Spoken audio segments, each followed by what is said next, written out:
Assalamualaikum warahmatullahi wabarakatuh. Halo, saya Dandi Winanta Putra. Untuk sesi kali ini, saya akan membagikan beberapa ilmu dan informasi terkait bioteknik tambang yang mungkin banyak dari kita belum mengetahui, misalnya jenis-jenis longsoran. Kalau mengenal kata longsor, tentunya banyak dari kita sudah mengetahuinya ya, dibandingkan dengan jenis-jenisnya. Dan tentunya akan berkaitan juga dengan konsep desain lereng tambang terbuka yang akan saya bahas nanti. Kemudian saya juga akan membahas mengenai proses pengambilan data geoteknik ke lapangan secara umum. Dan yang terakhir, agar tidak hanya teoritis yang saya sampaikan, nanti kita akan memecahkan suatu studi kasus terkait faktor keamanan lereng tambang. Cukup menarik bukan? Maka dari itu simak penjelasan dari saya. Gambar ini merupakan contoh dari longsoran bidang, di mana longsoran ini terjadi pada batuan yang memiliki bidang luncur bebas yang mengarah ke lereng, dan bidang luncurnya terdapat pada bidang diskontinu, seperti sesar, kekar, liniasi, dan bidang perlapisan. Longsoran jenis ini biasanya terjadi pada permukaan lereng yang cembung, dengan kemiringan bidang kekar rata-rata hampir atau searah dengan kemiringan lereng. Berikut persyaratan yang harus terpenuhi untuk terjadinya longsoran bidang. Yang pertama yaitu bidang gelincir yang memiliki strike sejajar atau hampir sejajar maksimal 20 derajat dengan strike lereng. Yang kedua yaitu kemiringan bidang gelincir lebih kecil daripada kemiringan lereng. Yang ketiga yaitu kemiringan bidang gelincir lebih besar daripada sudut gesek dalam. Yang keempat yaitu bidang lemah harus memotong permukaan lereng. Dan yang kelima yaitu harus terdapat bidang relasi yang menjadi pembatas di kanan dan kiri blok yang menggelincir. Sedangkan yang ini merupakan longsoran baji. Longsoran baji ini sering terjadi di lapangan, di mana longsoran ini diakibatkan oleh adanya dua bidang lemah atau lebih yang saling berpotongan sedemikian rupa, sehingga membentuk baji terhadap lereng. Kondisi umum terjadinya longsoran baji ini adalah bila sudut yang dibentuk oleh garis potong dua bidang lemah dengan bidang horizontal lebih kecil dari sudut lerengnya, dan garis potong kedua bidang lemah tersebut lebih besar daripada sudut gesek dalamnya, akan terjadinya longsoran baji. Kemudian yang ketiga yaitu longsoran busur. Longsoran ini banyak terjadi pada lereng batuan lapuk atau sangat terkekarkan dan di lereng-lereng timbunan. Bentuk bidang gelincir pada longsoran busur akan menyerupai busur bila digambarkan pada penampang melintang.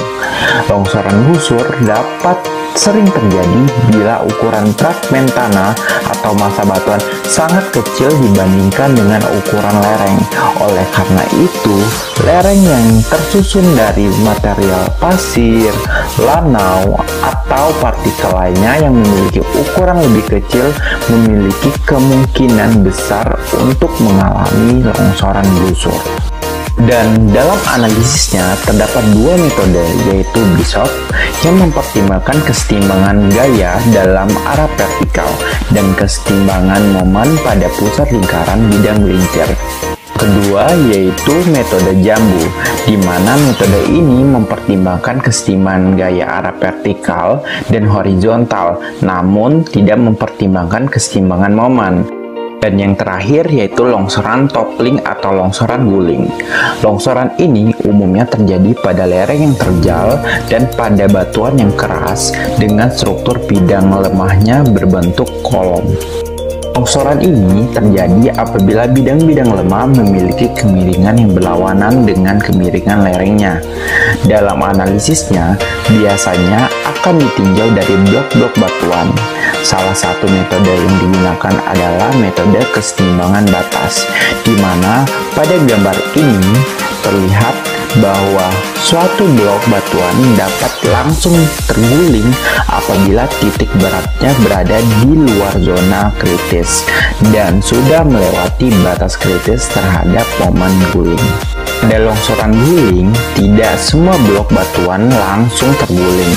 Bisa saja blok batuan mengalami gulingan atau gelinciran secara bersamaan, sehingga pada analisis kestabilan untuk tipe gulingan harus mempertimbangkan kemungkinan terjadi gulingan dan atau gelinciran pada saat bersamaan.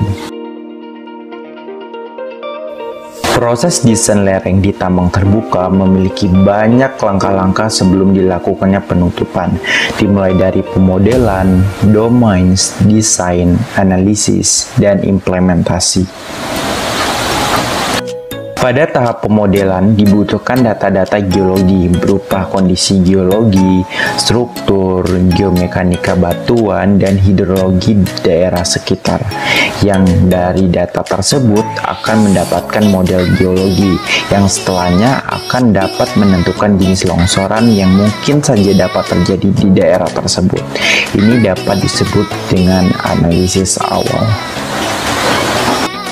Pada analisis awal ini, engineer harus mengetahui di daerah lereng tersebut terdapat atau tidak bidang diskontinu yang dapat menyebabkan longsoran.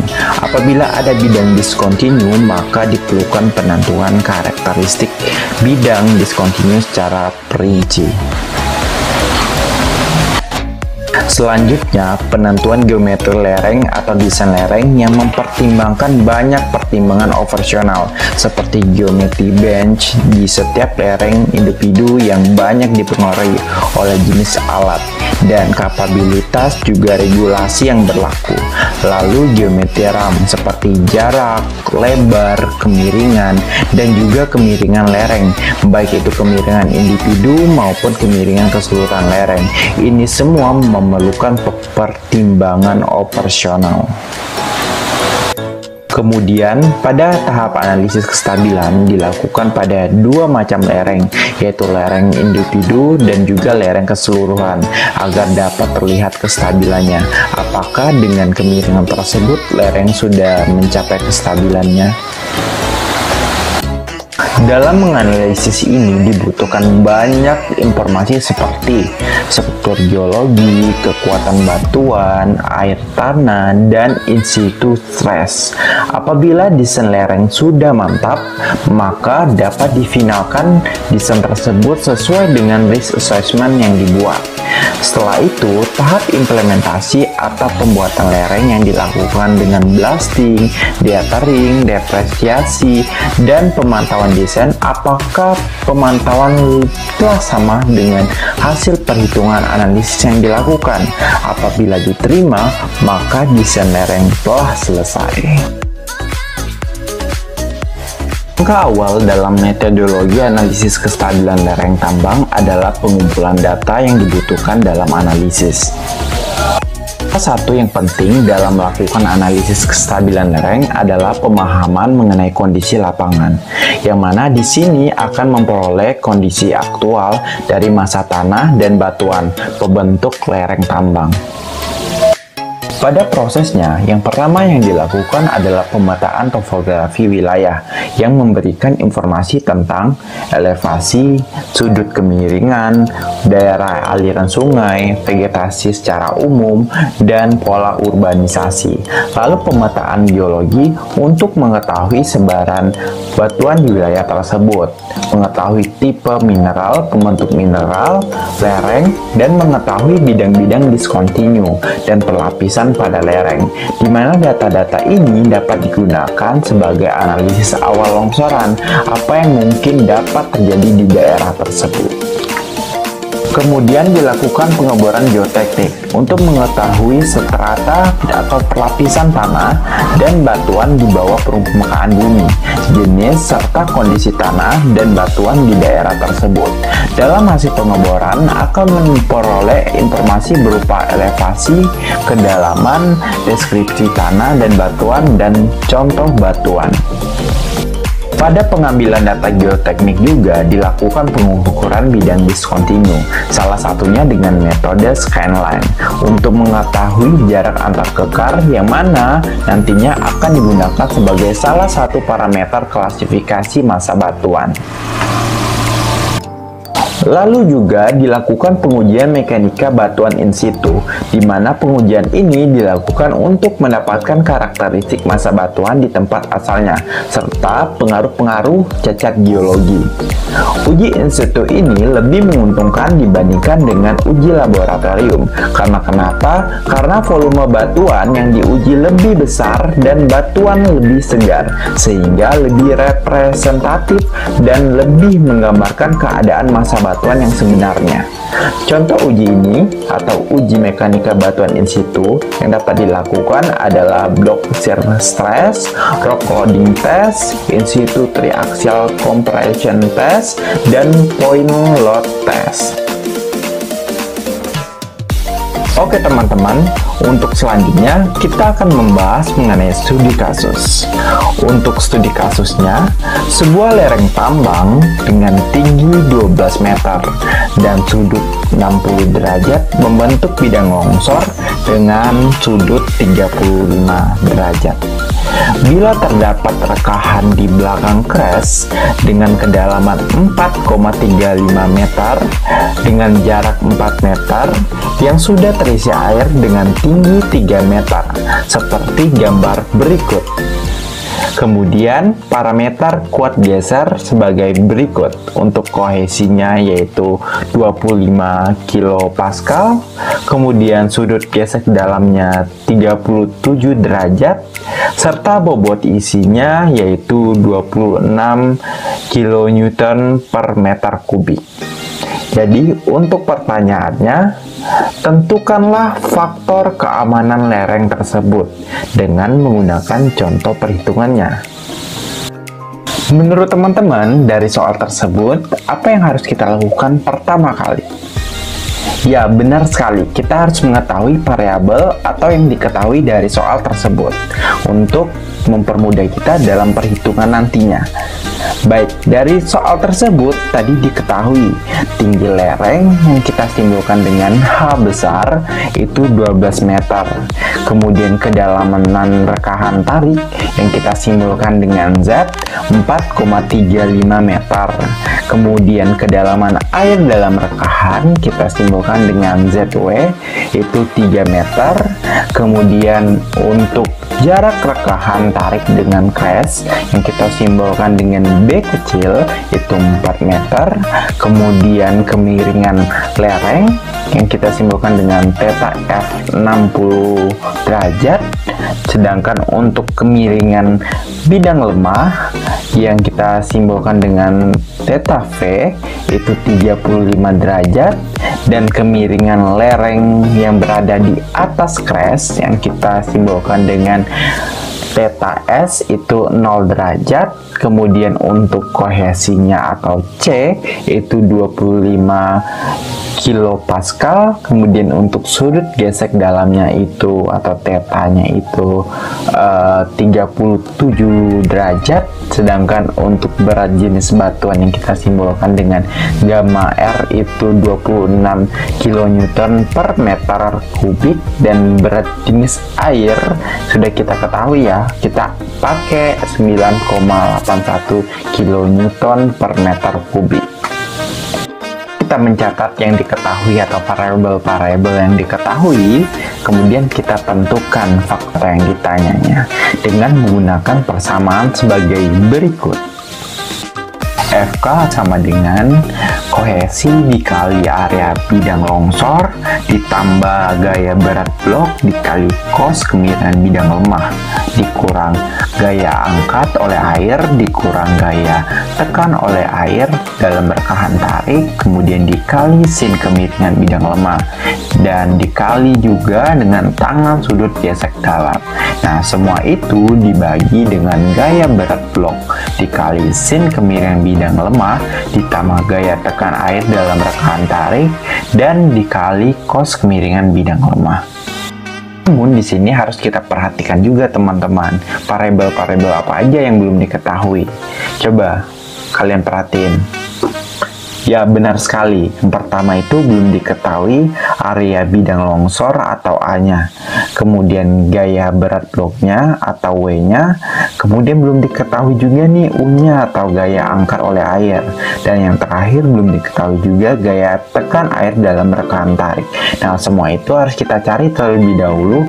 Untuk yang pertama, kita akan mencari nilai A atau area bidang longsor. Jadi persamaan yang digunakan yaitu tinggi lereng ditambah dengan jarak rekahan tarik dengan crash dikali dengan tangan kemiringan lereng yang berada di atas crash, kemudian dikurang dengan kedalaman rekahan tarik. Nah, semua itu kita kalikan lagi dengan kosekan kemiringan bidang lemah. Nah, jadi parameter-parameter yang sudah diketahui tadi kita substitusikan ke persamaan ini sehingga diperoleh hasil dari area bidang longsornya sebesar 13,33 meter kuadrat. Kita bisa juga mencari gaya angkat oleh airnya atau nilai U-nya. Jadi persamaan yang digunakan yaitu setengah dikali dengan berat jenis air dikali dengan kedalaman rekahan tarik. Kemudian sebelum itu kita harus mencari terlebih dahulu nih nilai-nilai yang ada di dalam kurung ini, yaitu tinggi lereng ditambah dengan jarak rekahan tarik dengan crash dikali dengan tangan kemiringan lereng yang berada di atas crash dikurang dengan kedalaman rekahan tarik. Kemudian kita kalikan lagi dengan kosekan kemiringan bidang lemahnya. Nah, nilai-nilai atau parameter-parameter yang ditanya ini atau di persamaan ini kan sudah diketahui nih. Nah, tinggal disubstitusikan dan kemudian diperoleh hasil sebagai berikut. Kemudian dikalikan semua nilai yang ada di dalam ini atau nilai yang sudah diketahui itu sehingga kita perolehlah nilai gaya angkat oleh air senilai 196,21 kN per meter. nya udah diketahui, ya U-nya udah diketahui. Sekarang kita bisa cari nilai V atau nilai gaya tekan air dalam rekahan tarik. Jadi persamaannya itu cukup simpel. Untuk kali ini kita gunakan persamaan setengah dikali berat jenis air dikali dengan kedalaman air dalam rekahan dikuadratin kalau untuk kedalaman air dalam rekahannya. Nah, kemudian untuk parameter sudah diketahui semua, tinggal kita substitusikan nilai-nilai yang diketahui. Untuk berat jenis air kan sudah diketahui tadi, kita gunakan yang 9,81 sehingga diperolehlah gaya tekan air dalam rekahan tarik itu sebesar 44,145 kN per meter. Oke teman-teman, menurut kalian selanjutnya kita harus menentukan apa lagi? Ya, benar sekali, kita harus menentukan gaya berat blok atau nilai W-nya dengan posisi rekahan berada di belakang crash atau di atas lereng. Dengan persamaan yang digunakan yaitu berat jenis batuan dikali dengan, sebelumnya kita harus menentukan terlebih dahulu ya nilai-nilai yang ada di dalam kurung terlebih dahulu. Nah, jadi 1 dikurang dengan kotangan berat jenis batuan dikali dengan tangan kemiringan bidang lemah, kemudian dikalikan dengan jarak rekahan tarik dengan crash dikali dengan tinggi lereng, kemudian ditambah lagi dengan setengah tinggi lereng kuadrat dikali kotangan kemiringan lereng, kemudian ditambah dengan setengah dikali jarak rekahan tarik dengan crash kuadrat atau dikalikan 2 kali lah, kemudian dikali dengan tangan kemiringan lereng yang berada di atas crash, kemudian dikurang dengan tangan kemiringan bidang lemah. Nah, jadi parameter-parameter tersebut sudah diketahui, tinggal kalian substitusikan aja ke persamaan ini sehingga diperolehlah nilai W-nya atau nilai gaya berat bloknya itu senilai 1242,31 kN per meter. Kemudian setelah semua parameter sudah ditemukan, maka faktor keamanan lerengnya adalah 1,25. Nah, cara menghitungnya tinggal kalian substitusikan saja ya dari nilai yang kita cari tadi sama nilai yang sudah diketahui sebelumnya. Gampang bukan? Ke penjelasan yang lebih lanjut, kita harus mengetahui terlebih dahulu fungsi dari faktor keamanan. Jadi fungsi faktor keamanan sendiri sebagai salah satu nilai atau parameter untuk melihat apakah lereng dikatakan longsor atau tidak, atau aman atau tidak. Apabila nilai faktor keamanannya itu kurang dari 1, maka lereng tersebut dikatakan tidak stabil dan akan longsor atau kemungkinan akan longsor. Untuk faktor keamanan sama dengan 1, maka lereng tersebut dikatakan stabil dan aman, sama seperti faktor keamanan yang lebih dari 1. Sehingga untuk menyatakan sebuah lereng aman atau tidak, faktor keamanan diharapkan harusnya lebih dari 1. Kesimpulannya, dengan faktor keamanan senilai 1,25 dapat dikatakan lereng tersebut stabil atau aman. Karena kenapa? Karena nilai faktor keamanan sendiri berada di atas angka 1, di mana yang berarti gaya penahan lebih besar daripada gaya penggeraknya, sehingga lereng dapat bertahan dan stabil dari adanya longsoran bidang.